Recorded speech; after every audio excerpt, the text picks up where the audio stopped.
Okay, so we're at example 3A now. We're looking to find the slope between these two things. You can count to find slope, if you had a picture, you can calculate it using the slope formula. I'm just going to go ahead and use the formula. Okay, so it's change in y. So again, let's go negative 11 minus 5. So we have to go 2 minus 4. So that gives us negative 16 over negative 2, and that reduces to 8. Done. Okay, next one. Well, we got some fractions. We can do it. Okay. All right, so change in y. 2 minus 3/5 divided by negative 1/4 minus 1/2. All right, we got some fraction and fraction going on. Let's actually take this and bring it way over here. Give us lots of room. So we need a common denominator. Since the 2 doesn't have a denominator at all, we can just use the 5. So what I'm going to do is, let's rewrite this. 2 over 1, and that's a minus. Okay, minus 3/5 over.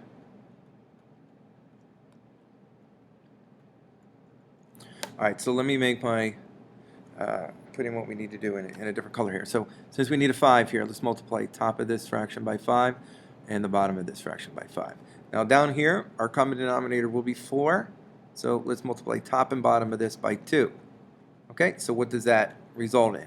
Well, this gives us 10/5 minus 3/5. And the bottom, what do we got here? We still have negative 1/4 minus 2/4. Okay, so on the top, 7/5 divided by, okay, so negative 1 minus 2 is negative 3/4. All right, so remember, and I think we did one a while ago.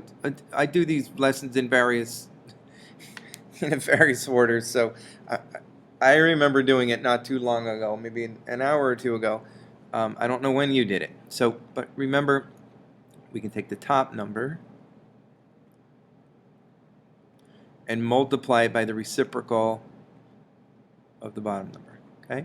So we take the numerator, multiply it by the reciprocal of the denominator, keeping that minus sign right there. So let's rewrite. So what I have is 7/5 times negative 4/3. Well, positive times a negative is negative. Multiplying the top, I get 28. And I'm actually looking for anything I can cancel out before I do this, because there's no sense in multiplying it all together and then trying to cancel it. If we can cancel right here, like, wouldn't that be fantastic? And then we have just less calculations to do. But 3, 5, and 7 are all prime, and so 4, only 2 and a 4 go into 4. So I don't see anything that can cancel. So we're going to end up with 28/15. And it looks like we're done. There it is.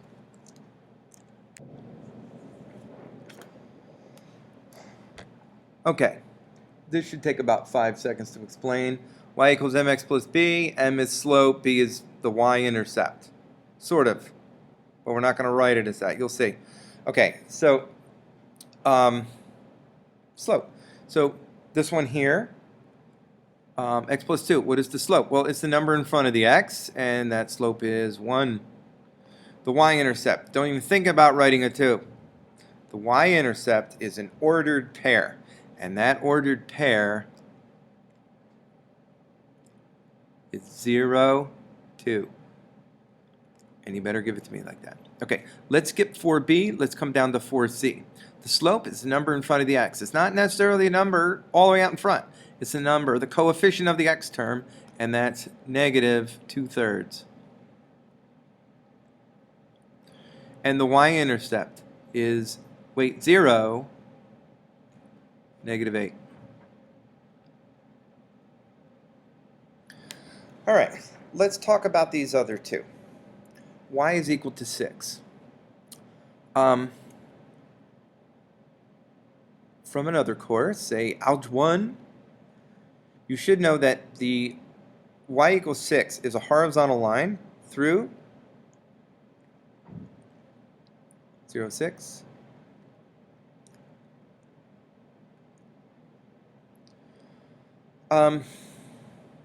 Okay, so from there, what is the slope? Well, we previously saw that it's a horizontal line. The slope is 0. And what is the y-intercept? Well, it's just 0, 6. It's 0, whatever number that happens to be. If this were y equals 4, it would be 0, 4. But that's y equals 6, so it's 0, 6. Now, what if I were to ask you the x-intercept on that question? Just that one. Okay, so the x-intercept. Where does it cross the x-axis? This is the x-axis. There it is. And don't you dare say 0, because that's 0. Where does this line, I'll put it in red, cross the x-axis? And if your answer is it doesn't, you're correct. So what do we write for the x-intercept? Well, we're not going to write, well, it doesn't. We're going to write none. It doesn't have one. None. Okay. Let's talk about the other special case. X is equal to negative 4. Well, again, from Algebra 1, x equals negative 2 is a vertical line through, I went the wrong way, x equals negative 4. There it is. And again, I should have drawn that in a different color.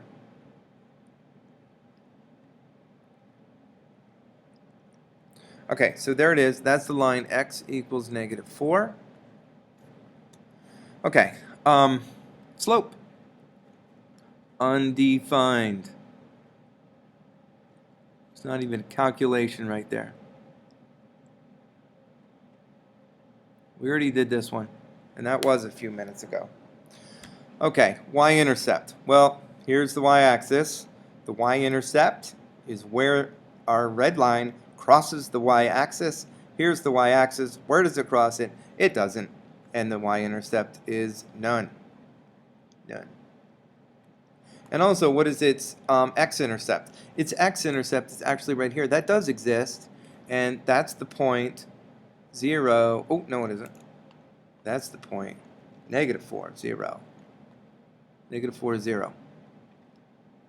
Make sure you write all that down. You may be asked to reproduce this or to produce that information at some point. Hint, hint. Okay?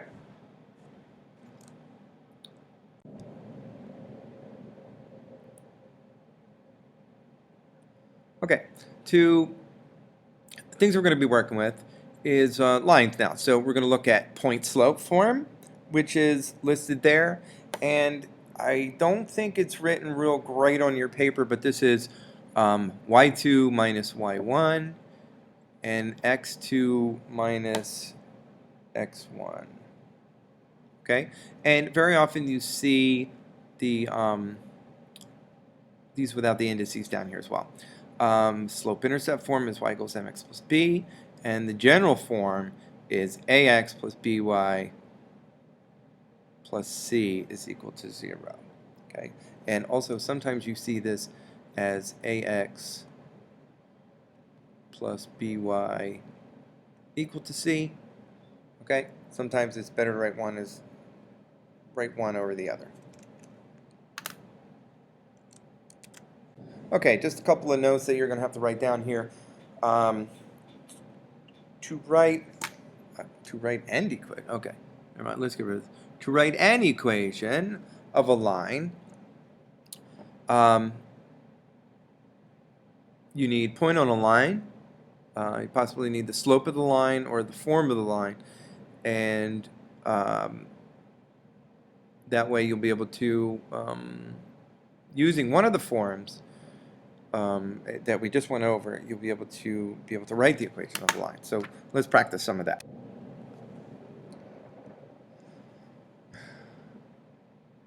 All right, so example 5a is we're given the slope is 1/2 and the y-intercept is -4. Well, in my mind, I just heard slope and intercept. So I mean, really, there should be really no decision here. We're going to use slope-intercept form. So y equals mx plus b. You can write that down. And then so we have y is m, which is slope, 1/2 x plus -4. And we're just going to write -4 there. So we're done. There it is.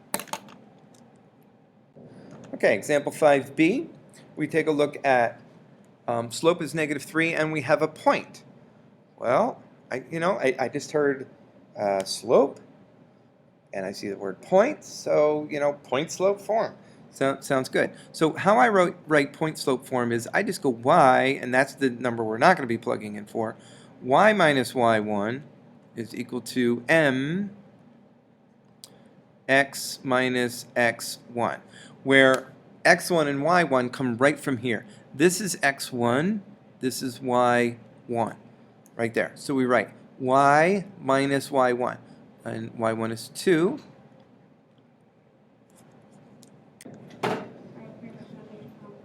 Okay, so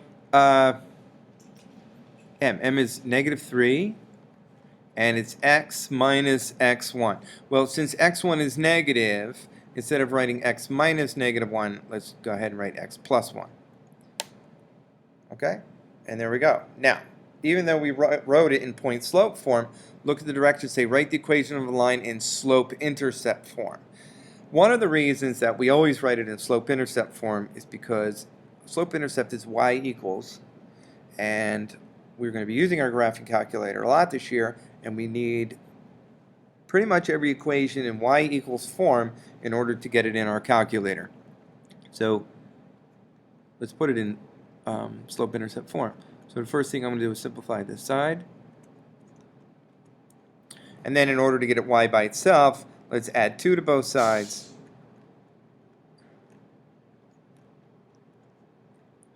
And there we go. Y equals -3x minus 1.